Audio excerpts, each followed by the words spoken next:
आपण जेमिनी तेल यूज करतो।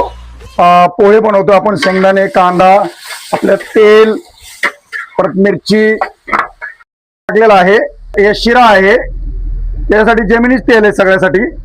शिऱ्यामध्ये मनुका आहे, काजू आहे, साखर आहे, परत आपल्याला हे शिरा उपीटसाठी पाणी ठेवलेलं आहे। हे उपीट आहे, याच्यामध्ये उडीद डाळ आहे, जिरे आहे, मोहरी आहे, परत कांदा आहे, मिरची आहे। एकदम प्युअर जेमिनीमध्ये आपण बनवतोय, रिफाइंड जेमिनी बरोबर। हे बघा, हे बॉक्स जेमिनीचा पूर्ण बॉक्स रोज लागतो, एक बॉक्स जेमिनी, दुसरं तेल वापरत नाहीये। हे पोहे बनलेले आहे, चवीपुरती थोडी साखर टाकलेली आहे, मीठ टाकलेलं आहे। हे शिरा पूर्ण तयार झालेला आहे। आता हे उपीट तयार झालेलं आहे पूर्ण, त्या चवीपुरती थोडी साखर आहे उपीटला।